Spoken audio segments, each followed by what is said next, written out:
ครูลาวันเขาก็แม่จิตแม่สมจิตนี่มึงจีใหม่ไม่มึงจีหลงอ่ะแม่จิตอะไรปกกำนั่นเกี่ยวเขานะเนาะ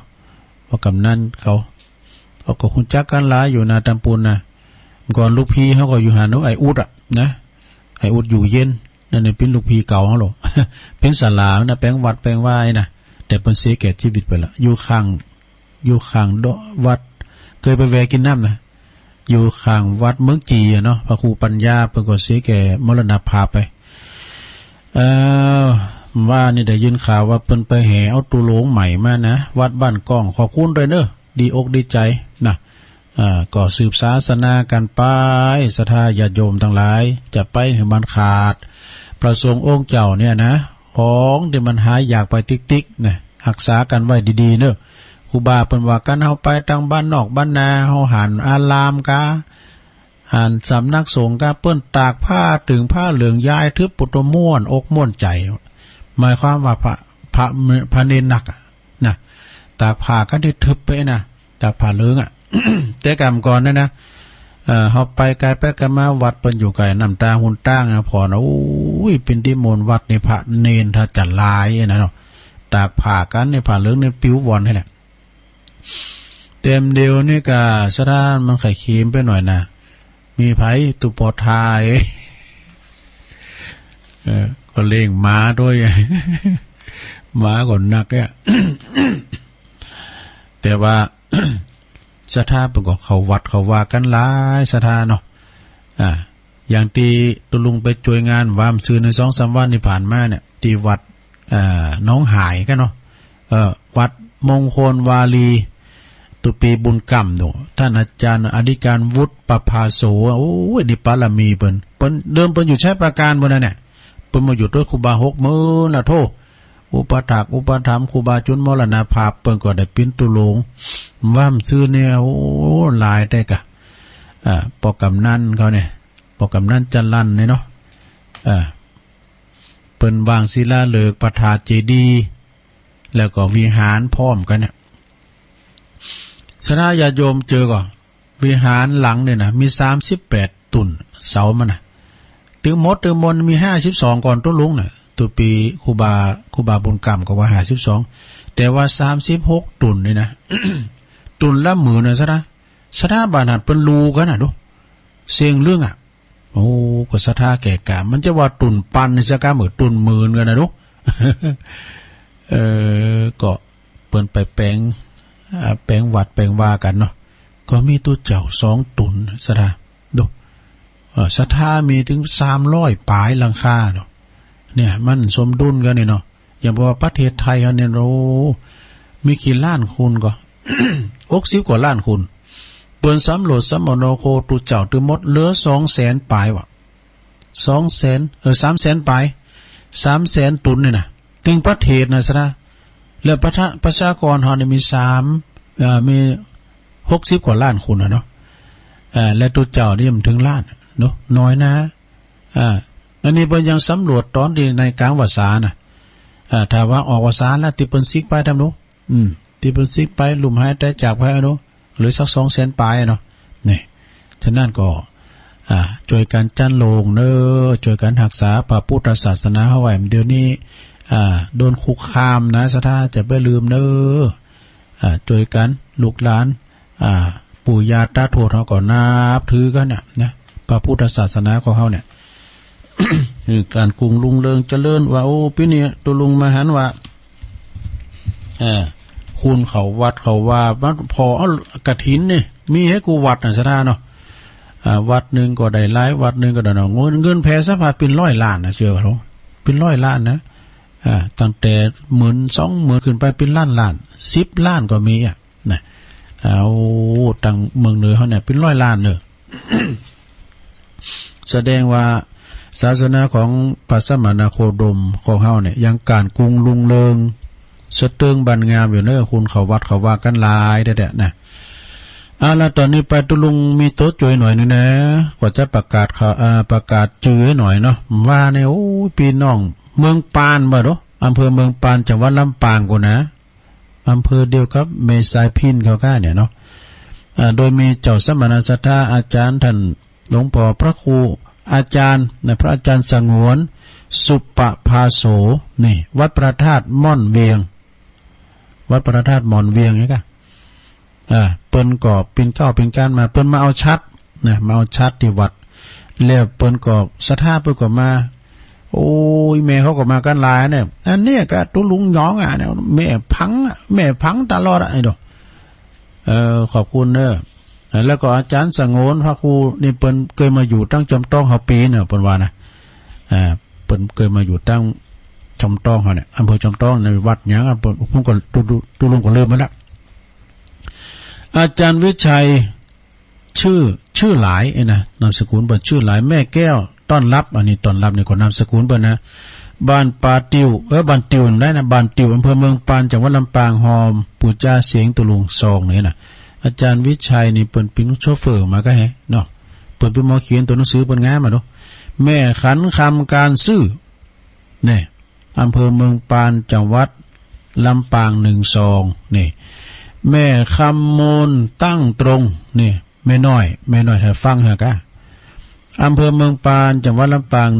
12ขอบคุณแล้วก็แม่วะไลพรนางวะไลพรไวทีบ้านเล็กที่95บ้านห้วยน้ำเย็นว่ะปุ่นก็มีได้เมืองลี่ก็มีนะบ้านห้วยน้ำเย็นอำเภอเมืองปานจังหวัดลำปางปู่เจ้าเสียงตุลุง12นี่แล้วก็แม่บัวแก้วทิศสมอำเภอเมืองปานอำเภอเมืองนี่นะอำเภอเมืองเมืองปานเหมือนกันจังหวัดลำปางเพิ่นมา2การรถกันดูมา2การรถมาเอาซัดโดยแล้วก็มาปะตุลุงโดยแต่เพิ่นก็จะลุ่งไปที่หาน้ำอยู่นะไปที่วัดปากตั้งเจริญไทยป้าทันพระครูอยู่ก้าเนาะแม่คำแต้มคมนี่อันนี้ก็บ้านเลขที่152บ้านทุ่งโป่งนี่ทุ่งโป่งเมืองปานก็มีเนี่ย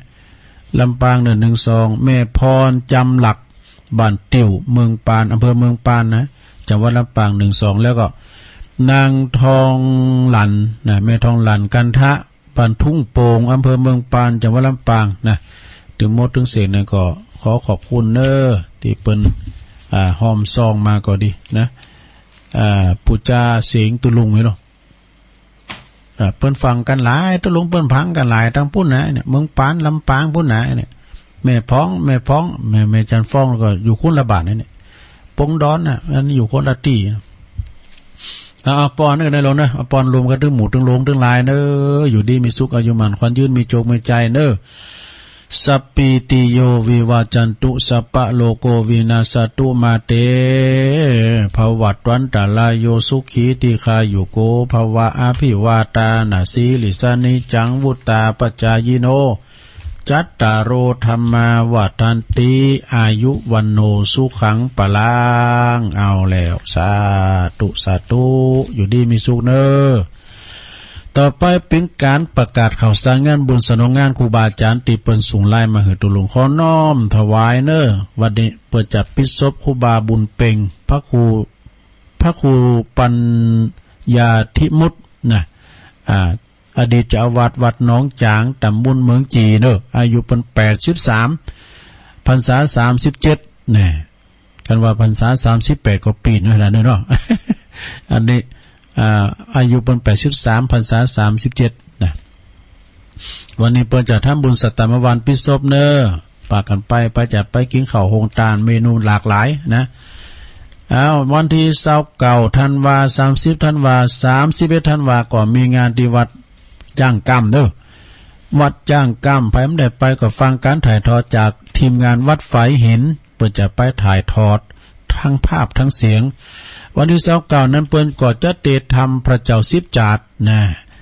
แล้วก็กาถาปันโดยวันที่30ธันวานั้นก็เปิ้นก็จะเริ่มตั้งแต่ตอนเจ้าไปเตธรรมมหาจารย์เวสสันดรชาดก13กันนะครับ13กันนะก็ไปฟังกันวันที่31นั้นเมื่อคืนก็ไปสวดมนต์ส่งใต้ปีเก่าตอนรับขวัญวันปีใหม่สวดมนต์ข้ามปีนะที่วัดจ้างกรรมต่อจากนั้นก็เป็นศักราชใหม่1มกรามีสืบชะตาหลงแบบล้านนาตอดผ่าป่าไทยชีวิตโคกระบือ9ตัวที่วัดจ้างกรรม ตำบลมะกอกอำเภอป่าซางนะพระเจ้าประพินเจ้าภาพการเตดนะการเตดมหาจัดเนี่ยเวสันดอนนี่ก็การละ 2,500 บาทพระเจ้าสิบจัดนั่นก็การละ 1,000 บาทหรือว่าตามเจตนาก็ดีนะติดต่อได้ที่ท่านพระมหาประสิทธิมาภินันโท0861875325 ตลอดเวลาเนอะต่อไปเป็นงานต่างกุฏิทรงไทยไม่ซักเนอะนะวันนี้15 ธันวาเนอะ63ไปฟังน้ำฟังซอกันเนอะลงเนอะไปกินข้าวโฮงตาลไปโลมทำบุญนาติวัดบ้านเรือนทรายทองโดยเมตตาบารมีธรรมครูบาธรรมรังสีครูบาบุญธรรมเนอะเจ้าอาวาสและก็ตุปีสุภฤกษ์สุทธศีโลครูบาเต้พร้อมโดยคณะศรัทธาในประจัดตานกุฏิโฮงใหม่ซักทรงไทยงบประมาณ 400,000 ปลายนะกุฏินี่ก็สร้างโดยท่านอาจารย์สุภฤกษ์สุทธศีโลนะตุลานแล้วตอนเจ้าเนอะสระพิธีการมีตอนเจ้าทำบุญตักบาตรนะพิธีสงฆ์ในประสืบชะตาโลงโดยแบบล้านนาแล้วก็มีตาลผ่าป่า10 โมงมีโฮงตาลโดยกินข้าวแบบโฮงตาลเนอะแล้วก็มีซอนะมีซอปืนเมืองฟังตลอดวันนะจันทิพย์จอมตองพันนีแม่แต่งทวัดเมืองเถินแล้วก็น้องผ่องพันโดยมีแข่งเป้ตองตลอดวันนะไปกินแป้ตาลกันที่วัดบ้านเรือนทรายทองนะ24 ถึง 27 24 25 26 27 ธันวาก็ตั้งคณะสงฆ์ตำบลขวงเปาเปิ้นจะมีจัดการเข้ากรรมฐานกันหน้าวัดศาลาวัดตาศาลานะตำบลขวงเปาโดยเมตตาบารมีธรรมหลวงพ่อพระครูวิมลจันทรังสีเจ้าคณะตำบลขวงเปาวัดขามแมดเป็นเก้าเป็นกันนะตุปีจ้างคมกลิตนะแล้วก็คณะสงฆ์ตำบลขวงเปานี่เปิ้นกว้างซะนะก็ไปรวมทำบุญกันซาเข้ากรรมตอนเจ้านะเมื่อค่ำยามคืนก็ไปฟังเทศน์ฟังธรรมกันที่วัดตาศาลาตำบลขวงเปา26-27 กุมภาพันธ์ปีหน้าพุ่นนะเมื่อเพิ่นจะมีการตัดไว้ลูกนิมิตผูกพระสีมาสมโพธิฉลองอุโบสถหลังใหม่ที่วัดวังดินวัดทันพระอธิการลุ่งโลดอาภัสโรตุปีแก้วเขาประหลวงบัญชาใจพยัคฆ์เขานี่แล้วก็ตังเมจันฟองกิ่วแก้วทางคุณเชิดพงคุณนงรักกิ่วแก้วเขาเปิดจะไปสมโพธิตัดไว้ลูกนิมิตผูกพระสีมาอันนี้งานใหญ่นะลงปุตโตใจสงเป็นร้อยนะเนี่ยเปิ้นเอาเตากุนเกี่ยวเจ้าทั้ง3กันนี่นะตรงงานบุญใหญ่ถ้าว่าปิ้นทั้งกรุงเทพนะหลงตัดไว้ลูกนิมิตนี่นะ9 วัน9 คืนกันเปิ้นเอากันนะแต่อันนี้เอา 2-3 วันละ26-27กุมภาพันธ์ปีหน้าพุ่นนะที่วัดวังดินนะ11 ถึง 18เปิ้น11 ถึง 17 ธันวานะปลายเดือนปลายปีเนี่ยปลายเดือนหน้าก็ตั้งวัดโพธิมงคลโดยท่านพระครูโพธิพัทราวุฒิเป็นเจ้าเข่ากำตีควงแก้วอารามทั้ง3ที่วัดโพธิมงคลอำเภอพระตำบลบ้านหงอำเภอบ้านหงบ้านของแม่บุญทวีขึ้นนะเนาะตาออดอบตบุญตั้งงานทองใบเขาบ่นะปนนั้นไหวเขาเนาะแม่สุมาลีเขานะเป็นเจ้าเข่ากำ11 ถึง 17 ธันวาที่วัดโพธิมงคลอำเภอพระ2 ถึง 10มกรา64ก็เข้ากรรมที่วัดขอโมงตำบลแม่แรงอำเภอป่าซางท่านพระครูประภัสศรีประภัสสาธุการตุปีเป่งแล้วก็พร้อมกับคณะสงฆ์2 ตำบลกันเลยนี่นะตำบลปากบ่องก่อเมนตำบลแม่แรงก่อเมน เปิ่นจะเข้ากรรมที่ควงแก้วอารามทั้ง3ที่วัดขอโมง2 ถึง 10 มกราคม64วัดหนองเจดีย์เหมือนกันวัดหนองเจดีย์ก็ตั้งอยู่ที่ตำบลนครเจดีย์อำเภอป่าซางเปิ้นจะมีการเข้ากรรม10 ถึง 17 มกรานะ64นะ10 ถึง 17 มกราเข้ากรรมที่วัดคงแก้วอารามทั้ง3วัดหนองเจดีย์โดยเฉพาะวันที่17จะมีการยกจอฟ้าศาลาโดยท่านพระปลัดศิวนัทเมธีประโชโตฝากประกาศมาแล้วก็วันที่5 ถึง 11 ธันวาก็มีการเข้ากรรมเหมือนกันแล้วก็ตัดไว้ลูกนิมิตผูกพระสีมาตานผับป่าโบสถ์หมู่ด้วยอุปสมบทหมู่แล้วก็มีโรงทานณที่วัดล่องช้างพยาวันตำบลตาตุงอำเภอป่าซาง ท่านพระอาจารย์พระครูสังฆาลักษณ์ตินภพเขมาภิรัตโตตุเปเก่งนะวันนี้งานนี่คุณลายเนอะคุณนักกรรมแล้วเปิ้นเข้ากรรมตัวยกเปิ้นจะมีตัดไว้ลูกนิมิตตัวคุณก็บุดถึงวันหันเปิ้นส่งเฟซส่งไลน์มาถูกพอนะใกล้ๆกับน้องเงือกเนอะซะนะเนอะใกล้ๆกับวัดน้องเงือกนะตุลุงก็เคยไปสมัยตุปีแดงน่ะเสแดง อันแล้วก็5 ถึง 10เนอะธันวา10แล้วก็11นี่ยก11นี่ตัดไว้ลูกนิมิตเนาะ27ธันวาก็จะไปลืมเนอะสดาเปิ้นจะมีการยกยอดชัดพระธาตุเจดีย์ที่วัดสันเมืองตำบลหนองหลองอำเภอเวียงหนองหลองเนอะวัดของพระอาจารย์เอาลักปัญโยนันนะพระจะไปหับสังก็ดีพระจะไปเปิดโฮงตาลเมนูต่างๆก็ดีก็เชิญกันได้เนอะ27ธันวาไปแจ้งความประสงค์จำนงหมายตีท่านอาจารย์เน้นหลักปัญโยนันก็ได้หรือว่าตีท่านพระครูนันทบุญยเขตตุปีบุญเติมเจ้าวาดก็ได้นะโอ้เจดีย์เปิ้นงามเนอะลงเนอะโอ้วันที่26นี่เปิ้นจะไปเอามือพี่น้องตังเวียงป่าเป่าเนอะไอ้เจิญจะได้เจิญไผได้มาก็หอมฝากหอมเปิ้นทางได้แต่ที่จริงนี่มาดีกว่าเนาะเปิ้นก็จะมีซอวันคำเนอะกลางคืนก็มีย้อนยกด้วยเนาะมีการละเล่นมีมหรสพนะตั้งไปนอกวัดเปิ้นก็งามโดยตาลกุฏิท่านเจ้าวาดด้วยนะไผจะไปลมกินลมตาลก็เจิญเนอะเอางานต่อไป1 ถึง 7 มกรา1 ถึง 8 มกราเนอะก็มีงานเข้ากรรมอันนี้64นะที่วัดบ้านหวายเนอะโคงแก้วอารามทั้ง3ที่วัดบ้านหวายท่านอาจารย์พระอธิการนฤมลสุจินโนตุปิลินนี่ก็ครับตุลุงเด็ดแต่นะก่อนอยู่พระบาทอยู่หิมกันด้วยมีหยังก็สูงเหินกันกินอยู่หิมกันกับตุปิลินนี่เปิ้นเป็นช่างไฟด้วยนะแล้วก็มก่อนเนี่ยตุลุงก่อนนี้ผมเป็นคนบ้านนะ1ในสมาชิกของวงป่าบงศิลป์นี่ดูบนดนตรีได้หมดกีตาร์เบสตีกองยำตีละนาดปัดกองได้หมดนะเนี่ยพวกตัวศิลปินนะตุปินฤมลสุจินโนนี่จะธรรมดาเลยเนอะมาอยู่ทั้งวัดก็ขึ้นเขี้ยวปิ้นจังไฟได้ไหมเดี๋ยวนี้เปิ้นปิ้นตุลงอยู่ที่วัดบ้านวายเนอะจากวัดพระบาทไปมันไกลนะตำบลเดียวกันเปิ้นก็จะมีงานเข้ากรรมเนอะ1 ถึง 8 มกรานะ64ที่วัดบ้านวายบ้านพ่อครูเก่าเฮาเนี่ยพ่อครูเก่าพ่อครูเก่าของเฮาอาจารย์ชนัยนันติ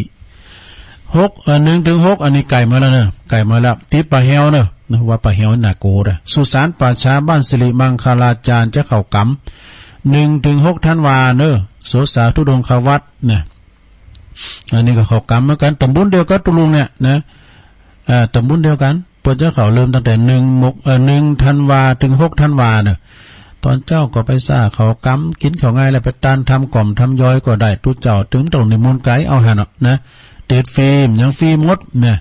อาจจะใส่ร้อยใส่ปั้นใส่ยังก็ตามเด้อมีสิทธิ์แค่มองเท่านั้นชูทางใจเมาแล้วถึงจะเอาไปก็ถึงเหอะ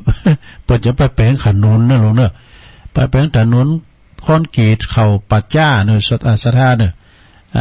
ที่วัดเตียนสุสานบ้านสิริมังคลาจารย์เนอะก็มีท่านพระครูธรรมธรปทวนอภัยโยปหลวงวัชรพรหมเสนใจบ้านวัดนั้นวัดสิริมังคลาจารย์แล้วก็ท่านพระครูอภิวัตนวิกรมเพราะว่าเปิ้นใจบริการรวมกันนะอาจารย์พระครูอภิวัตนี่ก็ไปเป็น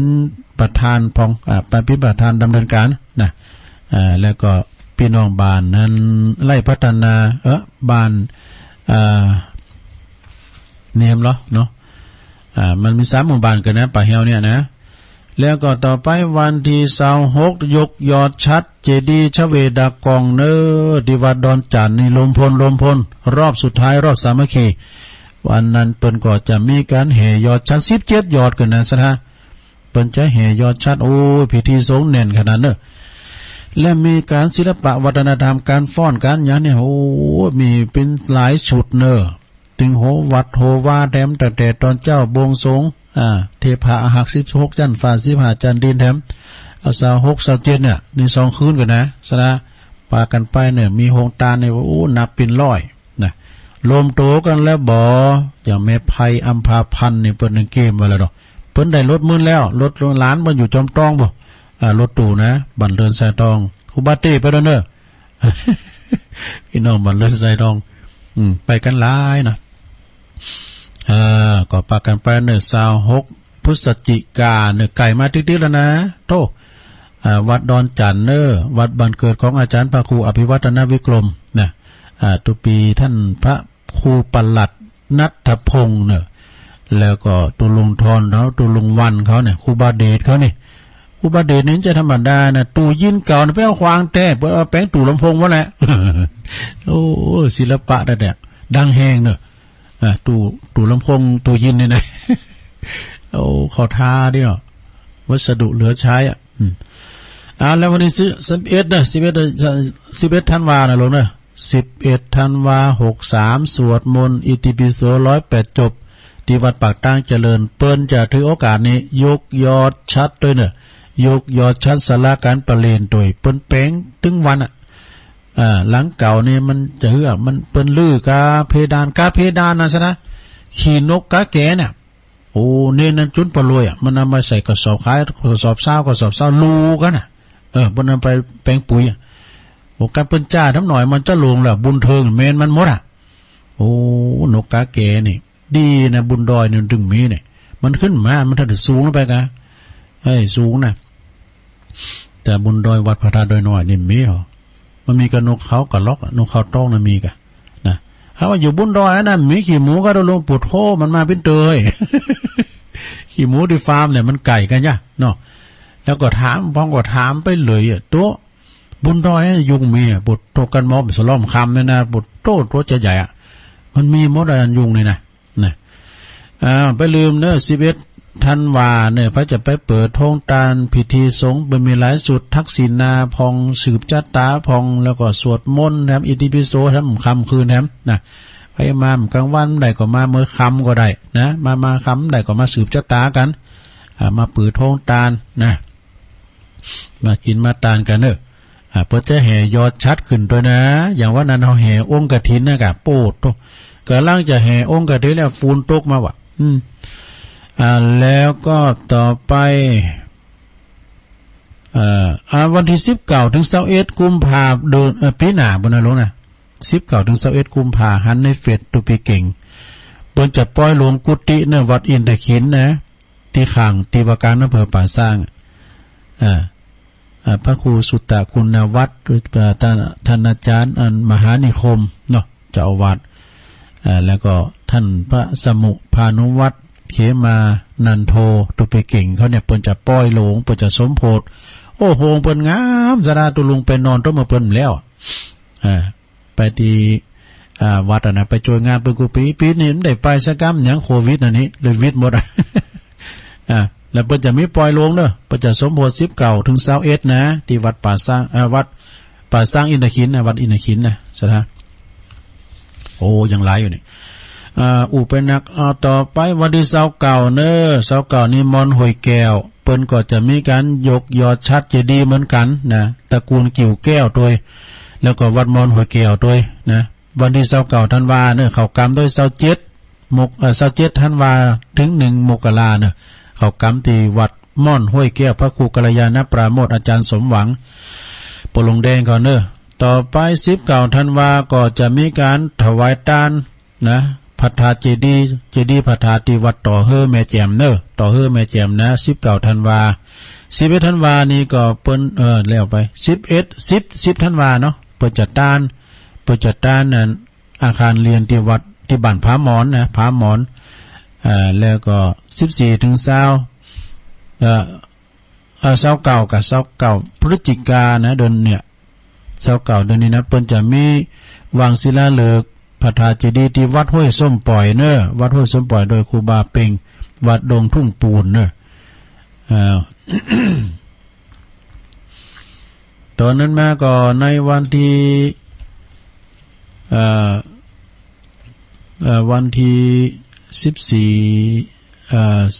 27อันนี้ว่าไป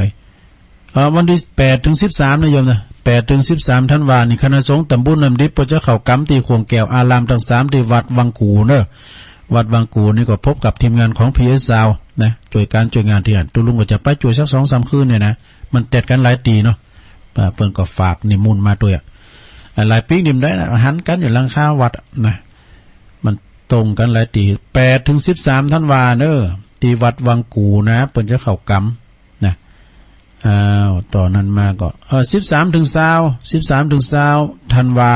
63เฮานี่นะเปิ้นก็จะมีงานออกเม่นพระราชทานเพลิงศพเพลิงศพของท่านครูบาคำปันอนาลโยหรือว่าราชทินนามเปิ้นก็ท่านพระครูสิริปุญญากรนะอายุเปิ้น83พรรษา62อดีตเจ้าคณะตำบลเมืองงาอำเภอเมืองจังหวัดลำพูนนาดิเมนโชคราวนาวัดศรีบุญยืนอดีตเจ้าวัดศรีบุญยืนนะครูบาคำปันนี่เดิมเป็นคุณเนี่ยคุณอินทขินเนี่ยวันตุปีเก่งเขาเนี่ยเนาะได้ยินว่าน่ะเนี่ยนะก็วันที่13ถึง20เด้อท่านว่างานต่อไปวัดบ้านดุงเหนือเนี่ยวัดบ้านดุงเหนือนี่เปิ้นจะมีงานปิดทองลูกนิมิตแล้วก็ตัดหวายลูกนิมิตสมโพธิฉลองสมโพธิปล่อยโลงเนอะอุโบสถวิหารกุฏิเสนาสนะต่างๆนะที่วัดดุงเหนือวัดบ้านดุงเหนืออำเภอตำบลวังผางอำเภอเวียงหนองหลองวันที่ระหว่างวันที่15ถึง19เนอะ15ถึง19มกรานะเปิ้นจะเริ่มปิดทองกันแต่วันที่1เป็นต้นไป ก็ปากันไปเนี่ยพระครูพระครูกันตะสุธานุกิจนะตุปีมหาเสนอฝากประกาศมาเนอะทุกวันที่23นะฮะก็ที่วัดศาลาตำบลน้ำแพร่โดยมีเมตตาบารมีธรรมหลวงปู่พระครูโชติสุวรรณสอนเจ้าอาวาสพร้อมด้วยคณะสัตยาวัดศาลาทุกโคเฮินเนอะเปิ้นก็ทำบุญทักษิณอุทิศถวายแก่แด่ครูบาเจ้าอินตากตะปุญโญพิพิธปุญญาภิรัตน์เนอะเปิ้นก็จะมีการกินการทานทุกวันที่23พฤศจิกายนนี่ก็ไปฟังเทศน์เนอะ โดยท่านพระอาจารย์ปริญญาทิตธรรมโมปัญจเทศมหาลาภเนอะเจ้าอาวาสวัดหางดงเจ้าภาพกับแม่นางผาคำ ศรีมูลนะเป็นเจ้าภาพเนาะ23ธันวานะก็องค์เดชท่านพระคุณเจ้าวัดสันทรายนะมีเจ้าภาพกับแม่จันสมแสนสุขเนอะ23มกราก็องค์เดชได้รับความเมตตาพระใบดีกาสิริพงษ์สุมังคลาจารย์สุมังคลายาโนวัดเทพประสิทธิ์ต้นเฮือดเนอะวัดเทพประสิทธิ์นะต้นเฮือดนะแล้วก็ในประเวศปัญญาแก้วเป็นเจ้าภาพเนาะ23กุมภาพันธ์ก็ท่านพระครูอาสวะปริชาเจ้าคณะตำบลบันปงเป็นองค์เตศเนอะเจ้าวัดบันปงหางดงเจ้าภาพก็เป็นนั้นเจริญเนอะฝนขาวเนี่ยเป็นนั้นวัดสลาเฮาเป็นเจ้าภาพเนาะอันนี้ก็เป็นข่าวสารงานบุญนะฮะ วัดเมืองมางนะฮะวัดเมืองมางก็ปากันไปเนอะไปทำบุญฟังเทศน์ฟังธรรมบำเพ็ญกุศลศพของเมตตาบารมีธรรมเนาะท่านพระครูวรยานมงคลเนี่ยนะอดีตเจ้าคณะอำเภอหอดนะอดีตเจ้าวัดเมืองมางก็พิส้มได้มุดนะอันนี้ก็ฝอในเพจไปเนาะเอาละสระญาติโยมลงเลยเวลามาดู4 โมงครึ่งพอดีเนาะจะเปิดสายแล้วเนอะสระมีหยังก็โทรกันมาเนอะ089 955 6506แรงบึดเมเนอะวันเสาร์วันอาทิตย์นะแรงบึดเมตุลุงก็สุดท้ายวันนี้ผู้ก็ได้ถาฟังเปิ้นถาฟังเปิ้นพระครูเขานะเฮาฟังเปิ้นฟังเฮาก็ฟังกันไปนะเจริญปอนเจ้าเจ้าอย่าน้อยข้าง3แล้วมีแก้วสหายว่ายิ่งใจขอเจิญเนอะเจ้า26เดือนนี้สาวดีหนุ่มหนาวขอเจิญเนอะเจ้ายกชัดเนอะนายที่วัดดอนจันทร์จังหวัดเชียงรายก็บอกว่าไกลอเวียงปากเป่าคุณเวจันทร์ฟ้องอยู่แก้วเป็น9คุณอินทรีเจ้าเป็น9ประธานขอเชิญพี่น้องไปห่วมบุญประธานวัดดอนจันทร์เจ้าครั้งสุดท้ายแล้วก็มีแก่เฒ่าไปลืมมือเจ้ายกยอดชัดเนื้อกำยองวันละกำนะเจ้าวันนี้กำวันเนื้อนะเจ้า ภาษาไทยแปลว่าค่ะครับก็ได้นะเจ้าจ้ะก็ได้นะเจ้าคำถามเจ้าได้จริงคุณมาหาอยากติ๊กติ๊กนะเจ้าคำย่องคำว่าติ๊กติ๊กภาษาไทยแปลว่ามากมากเจ้าภาษาเจ้าติ๊กติ๊กติ๊กติ๊กนะเนาะมากมากเนอะเจริญปนไม่สาครับคุณลุงน้องเบลอ่ะแต่เจ้าว่าจะลูกสักกำเป็นไปได้เรื่องใช่ไหมฟังเพลงคุณลุงก็รับไปแห่งนี้ว่ะไปเป็นอย่างก็ตัวเพลงกล่อมรับอย่างใช่ครับมันปกติแล้วนี่ผมเป็นคนที่ฟังยาวไปเลยเนอะวันนี้เยี่ยมยาวอ่ะปกติวันนี้เยี่ยมยาววันนี้บิวไว้หน่อยเนาะวันนี้บิวไว้หน่อยมันเลยจะการร้องเพลงวันนี้จะไปร้องเพลงแหมละยินดีเนอะขอบคุณน้องเบลหลายๆสาธุน้องเบลนักร้องเจริญปอนพระเจ้าจะลุงแม่ย่อยสันทรายแม่เพี้ยนเอาวางไปเลยแม่เพี้ยนแสงไฟสว่างตาแสงธรรมะสว่างใจสว่างตาได้แสงไฟสว่างใจได้แสงธรรมเจ้าชัดเจนที่รู้จักกันเนอะดีกันสาธุเนอะเจ้าวันนี้ก็อันแม่บุญพินอ่ำคดเปิ่นปิ้นเจ้าภาพตัวแบ่งกึ่งเนาะตุลุงเอาไปตาลปุ้นกึ่งเนอะเอาแบ่งกึ่งเนอะไปที่ดอนจันกึ่งนึงกันเต็ดกึ่งนึงนี่นะเจริญปอนไว้สัตว์เจ้าตุลุงแม่สีทอนไทยปาการถ้ามาได้ยินมาเนี่ยแต่เจ้าไม่ได้ยินเลยตื่นมาตีสองไหลในก็ได้อะคนนั้นเป็นอ่านหมองแม่สีทอนน้องบัวมันยังเป็นอย่างนั้นน่ะก็ต้องถามตัวไปเลยน่ะนะตุลุงนี่ไข่บ่ได้ยินกูเด้อแหละแล้วก็มันอ่านนี่เนาะมันอย่างจะฮือคันแป้งจางก็แป้งเลยไม่ได้ยินเพลงที่นี่ตื่นเมื่อตีสองก็หันไหนก็ได้ไว้เนาะแต่มันจะกินตะกี้เนี่ยจะหันอยู่นั้นปืนเงินแม่ปานี่แต่ว่าแต่กับแม่ปานี่ว่าก็มันดังกระตึมจ้างโซหาที่ไหนมันเหมือนตั้งในเมืองอ่ะมันดังตั้งหนึ่งก็ไหลตั้งหนึ่งแต่อินดูได้กับอินดูได้โซหาขนาดตึ้งมีที่ไหนสิแต่กะโอ้อันนี้เป็นติดตามได้กับแม่สีทอนนี่นะแต่ยินแล้วก็เดี๋ยวก็ฟังพระครูนำเด้อ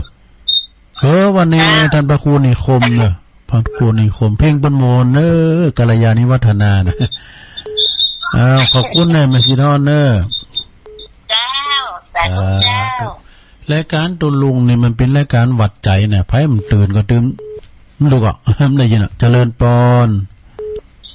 อาจารย์ลุงปอบมีอ่ะว่าทัวไหนก็ได้หันนี่เนาะว่าจะจอยกับปล่อยกันนะลุงเอาตอนเดียว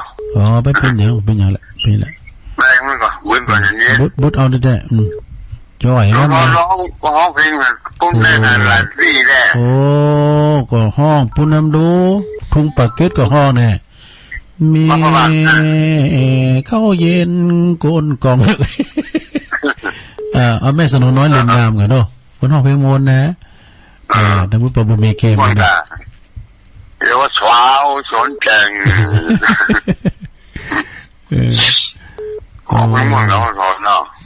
เพลงกับมนดีนะครับขอบคุณปบุญโอ้ดีแหละขอบคุณปบุญมีหลายๆเนอะโอ้สาธุ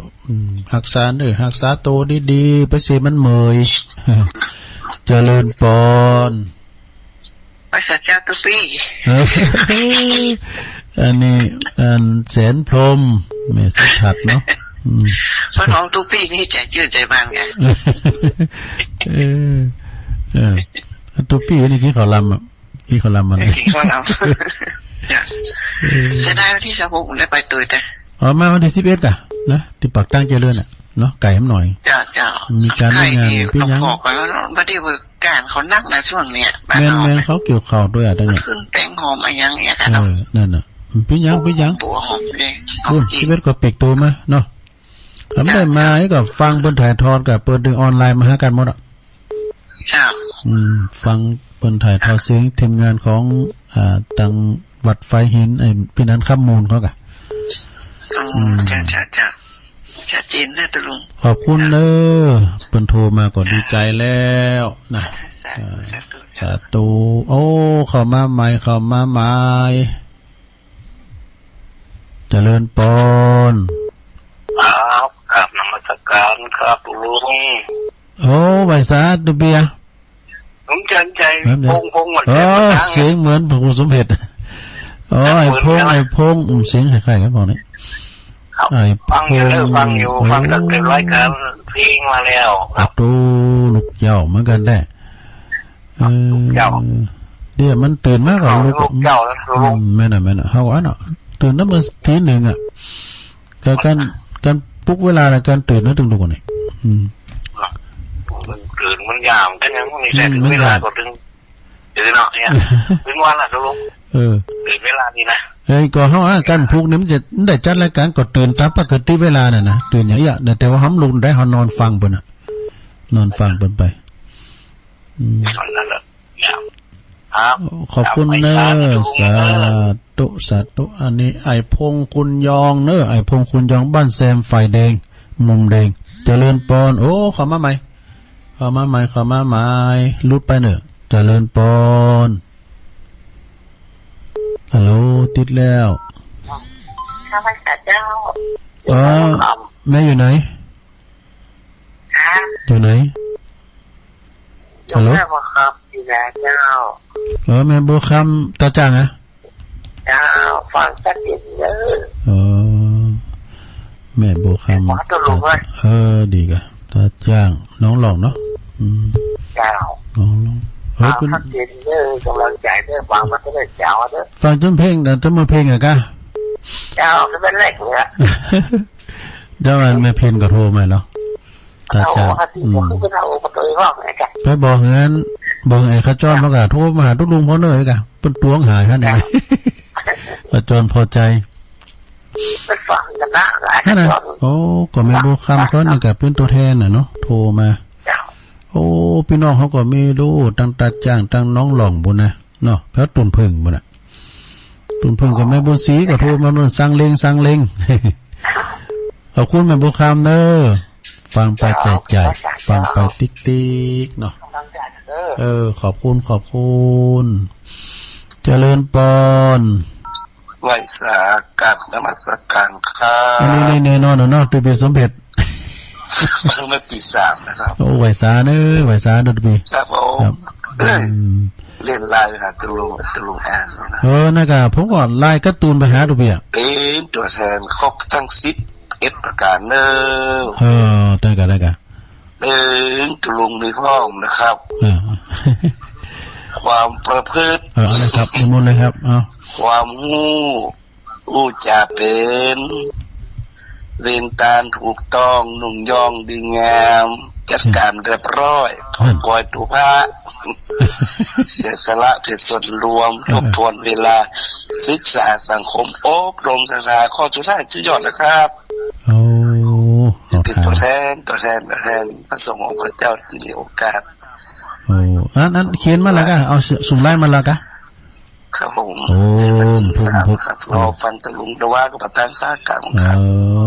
เป็นนั่นวัตถุดิบเนี่ยนี่นะจะได้จดจำไว้จะเอามาว่าเป็นวันต่อไปสาธุการนมัสการนะครับขอบคุณครับไหวสาครับตุปีครับสาธุอันนี้ตุปีสมเพชรเนอวัดไร่บ่อทองนะเพิ่งเป็นผ่านนาเทศเนอสาหกไปปะกันเนาะเจริญปอนภาษาเจ้าตะลุงไม่พิมพ์มาแล้วแต่แม่เขาเจ้าฟังเจ้าละกะฟังเพลงแต่เจ้าละกะป่าเดชเจ้าป่าเดชในเมืองฟังอย่างนี้ชัดเจนดีดีกะไม่อะเอาเพลงสำคัญมาฟังสักนะกะได้โตอันวิวาอาดูนนี่เพลงเป็นสุชาติเทียนทองแต่ไม่หนึ่งอะว่าเนาะพี่ไม่เพลงคอมาไม่พิมพ์คอวิวาอาดูนสุชาติเทียนทองเลยแถมนำ2เพลงเล่าจ๋ากับเพราะคนเดียวแต่ก่อนนี้เพลงในดวงใจตรงนั้นแต่เล่าจ๋าทั้งนั้นก็เลยฟังอย่างเดียวจ้ะดีแล้วฟังไปเนาะตามใจผู้จัดขัดใจผู้ฟังนั่นมั้งเจริญปอนเนอร์สาธุแม่พิมพ์ พิมพ์เมโนนี่เป็นวินปีกับน้องเหรอเด้อเจริญปอนก็เป็นสาวเจ้าตุลุงโอ้แม่สายทองกันนี่เจ้าโทรกันมาแล้วมาแล้วเจ้าก็หมดเวลาแล้วแม่สายทองเมื่อคืนนี้อาจารย์นพพรโทรมาขอข้าวสัก 4-5 โบ๊ทต้นไปวัดหนองจางกะน้องจางไม่น่ะน้องเจ้าน้องจางตัวเป็นพิธีกรกะเจ้าแต่กะ 4-5 โบ๊ทเนี่ยเจ้าเรื่องเกิดแก่เจ็บตายเนี่ยกะนั่นน่ะเจ้าเกิดแก่เจ็บตายมันมีกู้จานกู้โตอันยิงใจอ่ะไม่น่ะมันมีเกิดแล้วก็ย่อมมีตายอ่ะเจ้าแล้วกำลังใจทุลุงนะเจ้าขอบคุณเนอะอยู่กับวิสาเจ้าแม่สายทองปดโตอันดีเจนัดเปิดว่าพี่สาวโอ้แม่สายทองก็ซื้อแป้งมะม่วงเดียวเจริญปอนเสียงเป็นหนุ่มนะแม่สายทองเนี่ยเสียงเป็นหนุ่มแต่ว่าอายุเพิ่นก็พอดีอ่ะนะสัก50-60ปลายนี่ครับเจริญปอนไปสาเจ้าตุลุงอันนี้ตั้งใดจ้ะแม่จ่ายเจ้าโอ้แม่กำนันปดโตปดลืมเสียงไปแล้วเนี่ยโทรมาพร้อมกันบันดาลนะเจ้าตะว่ากับบันดาลแม่ใจน้ำหลัดน่ะพอกำนันวันนะเจ้าดีกะเจ้าฟังกุศลกุองนะเจ้ามันไปทำไรกะนั่นเนาะชัดเจนดีนะเจ้ากำนัน40,000ก็สบายดีเนาะเป็นวัดได้น้อยมันก็เป็นวัดเป็นธรรมดามันเป็นฤดูได้แม่สร้างความอบอุ่นให้ร่างกายเนาะขอบคุณหลายๆเนอะสาธุแม่ใจน้ำลัดเนอะมึนนักแกเนอะเปิ่นโทรมานะตังแม่บุญปันเขาเนี่ยศพเตี้ยฟังกันอยู่ก่อเจริญปอนแม่แดงเหรอแม่แดงบุญมาปะอัมพรเจริญปอนนมัสการเจ้าเอาอันนี้บันทิมาแล้วแม่สุภลักษณ์ฟังอยู่นะเจ้าตุลงเสียงชัดเจนดีแกสุภลักษณ์สันพระเจ้าแดงเจ้าฟังกูตุนกูอุงเนาะฟังถึงวันเจ้าทำมาแล้วฟังแล้วสุกอกสุกใจเด็ดๆเลยเจ้าเบิกไปชีวิตเนาะอยู่กับร่างกายแม่นอ่ะถูกละเนี่ยมันเป็นสมาคมแม่นอ่ะมันเป็นสมาคมหมู่เฮาอ่ะนะก็อย่างที่เปิ้นฮู้ว่าเนี่ยบ่ก็มีสมาชิกเปิ้นแต่ว่าอันนี้เขาก็มีสมาชิกเฮาอย่างว2ว8เด้อกะว28เนี่ยโตสมาชิกเปิ้นหนักได้60เปิ้นน่ะ60เปิ้นหลายและอันนี้เปิ้นว่าหยังก็อัน IMF อ่ะ IMF ตกลงหนักขนาด IMF ว่ามันใจกะเนี่ยFT นะ F นะ FT ก็เริ่มมาแล้วมันได้เนาะที่เป็นฟังกันหลายน่ะ FT FC แต่ FC ขอบคุณแม่สุภาพหลังหลายๆเด้อหอยโมงเจ้าตุลุงไหวสาเจ้าหอยโมงก็ไอเวงยองเขาเนี่ยเยลูกหล่าเยอะนี่แม่พันนั่นน่ะหอยห่างบาทเนี่ยเนาะแม่สุพรรณเจ้าตั้งได้จ้าแม่โตเปียกว่าแม่บุญปันมาแล้วกันตู้หากับมาโดนพัดพิงก็วันนี้โตทั้งวันแล้วมันมาทานจ้ะแต่กะดีแล้ววันนี้เต้นแล้วเนาะจ้ะฟังถึงวันเนาะจ้าฟังถึงวันแล้วจ้ะไปก่อวันนั้นน่ะสะฮกอ่ะเนาะปากันบ่กะถ้าเก็บมาแล้วไปแล้วเจ้าแถมได้ไปมันเป็นยังฟังเอาแล้วก็จะได้ขึ้นไปโดยแล้วเจ้าแต่กะเปิ้นแม่บ่เขียวเขาเนาะแม่น่ะครูบาเป่งไปเป็นเก้าไปเป็นประธานบ้านแม่เขียวเขาเนาะแม่ลงเขียวเขาขอบคุณแม่บุญปันหลายๆเด้อเจ้าศพเตี้ยใครไม่ได้ไปแกเป็นยังมา11นี่กะเนี่ยมันไก่ตั้งหน่อยนึงขอบคุณแม่บุญปันแต่เมืองฝางเนี่ยมันได้ยินเน็ตเต้เนี่ยเมืองฝางมันโทรมาสักสายเลยอ่ะเจริญปอนจ้าคุณลุงตั้งได้จ้าแม่เมตตาเมตตาในโอ้เมตตาในเมื่อวันก็โทรแล้วก็ดีมันขึ้นวันดีนะลูกขึ้นลงต่อคืนมัน แล้วเขา ดีมันได้ยินน่ะ มันก็โอ้ ได้ยินเสียงตัวก็ดีใจอ่ะ โอ้ดูเลยก็ว่าพี่น้องตรงสานก็มาแล้วว่านะเมืองปานอำเภอเมืองปานน่ะแม่อยู่มันมาแจห่มกะ เจ้าจะหุมเจ้า แต่แจห่มเนาะว่านี่ มันเหมือนจะไหนเจ้า บ้านใกล้ๆกันถึงบ้านแม่ฟองปุงดอนน่ะเนาะตำบลเดียวกันนะคนหลายตรง คนหลายน้ำเจ้า หลายน้ำดีละขอบคุณแม่ตาเนอแม่ตาแม่ตันในแจ้ห่มลำปางเปิ่นก็ฟังเป็นประจำพี่น้องตำบลท่าทุ่งพองกาท่าสะโปดท่ากาดท่าเมืองลึกนี่นะท่าจุมปูหรือว่าอันท่ากาดนี่นะเนาะหลายท่าเนี่ยเพิ่นฟังกันนะพระแม่กาโปโนทาสาราบนฟังอยู่089-955-6506เจริญปอนไม่สาเจ้าตะลุงแม่แดงอ่ะเจ้าแม่แดงแม่กาเข่าสปะเจ้าไม่กล้าเข้าเจ้าไม่กล้าเข้าฟังอยู่แน่ไว้สาแน่แม่แดงรัตนาเจ้าไม่กล้าอดเอาไม่กล้าอดเอาเป็นนั่นแหละห้องเพลงกันพ้องกันอย่างน้องบิวนะพ้องกันสักวันจะไปฮัดกันแน่ฮัดที่น้องบิวเนาะเจ้าก็โน่นเนาะยามลมโชยมาวอนลมฝากรักเนาะเจ้าเพลงเก่าๆเจ้ายินดีหลายๆนะแม่แม่แดงรัตนานะดอกตะล่อมเพิ่นปิ้นแม่กล้าขายข้าวสุกมันจะแปลงเด้ออันนี้ว่าคุณบุญเหมือนกันนะเอาบุญไปกันฮะโอ้ไม่จะรู้นะมาเจ้าเห็นไหนมาเจอเห็นไหนออกกันเนาะโอ้ดีกะโทรมาแม่จะลืมปกปิงเมืองชัดเจนดีเนอดีกะปกปิงเมืองวันที่26เจอกันกะปอไผบุญลูกล่ะลูกก็ฟังแล้วกำลังรับก่อนแล้วเจ้าดีละเป็นกำลังใจปอไผบุญโดยเนาะแม่จะลืมโดยขอบคุณปากัน26เนาะสาธุอันนี้เปิ่นเคยมาที่วัดพระธาตุดอยน้อยม้ามได้แน่อาหารตูก็เอามาอาหารหมาก็เอามา เอามาด้วยฮะเพิ่นเอาอาหารเม็ดมาให้น้องหมาด้วยหรอแม่จรูนน่ะหมาจะบ่ฮู้จักการขี่รถขึ้นมากับมันฮู้จักพระรถพุ่นน่ะมันพะเกยของมันน่ะอย่างปุ่นอย่างนั้นคุณจีนนั่นไหวแลปรหมาเห่าจะคบของน้องดีๆเนาะแต่เอาจีนป่อนเข้าไปมันประกาศดอกคาจีนคาเชือกเองป่อนเข้าไปหมาปะเกยกระหันมาก็ดิกลุกดิกหางมันเห่าแล้วก็ดีเนาะขึ้นหลอกเพิ่นไปเอาอันย้ำเดี๋ยวเราเรื่องกรรมบ่เนี่ยเอาค้อนปอนเขาบุ๊บเพิ่นก็มีหันเตอเนี่ยเพิ่นมีการไม่งานนี่กะเพิ่นก็อันไปป่นนี่กะแล้วก็เพิ่นเอาค้อนบุ๊บเหมือนกันบุ๊บอันคุณนี่น่ะเลยตายไปน่ะเจริญปอนลุงโอนะ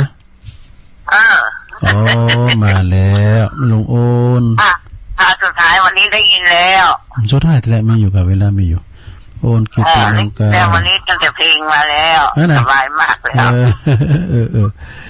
วันนี้เดี๋ยวมาที่เก่าเนาะวันนี้ก็ฟังให้ประดมเนาะเจ้าเด่นล้านนาแถมขอบคุณหลวงโอนวันนี้ยายพรนะหายเชฟฮะยายพรน่ะลุงพอมานิดเขาอาจารย์นิพนธ์ก็หายเชฟพรนะคะฮะมาสักการเจ้าหลังการเมษาได้ยินแล้วกะ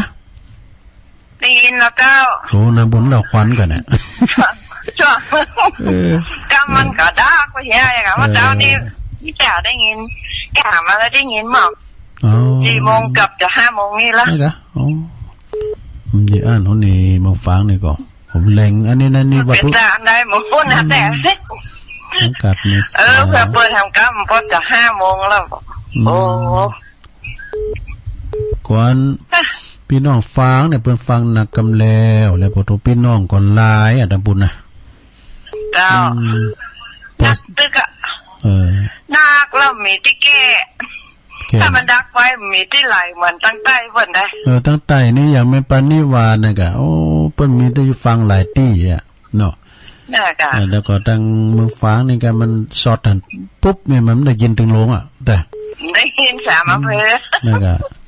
เป็นยัง ปิ้งหมดอ่ะ แต่นี่ดังแล้วเนาะ เจ้าให้กำลังใจนะเจ้า โอ้ขอบคุณเนอะ เจ้านมัสการเจ้าฟังอยู่ฟังตึงสามอำเภอเจ้ามันโทรวัดติดว่าเจ้าเนี่ยโอ้ยาก เอาละขอบคุณหลายๆ เจ้านมัสการเจ้า คนฟังก็ดีใจแล้วดีใจละเจริญปอน ครับไว้สาครับตุลุง โอ้มาแล้วปอน้อยบุญปันอีกาปอน้อยมา โอ้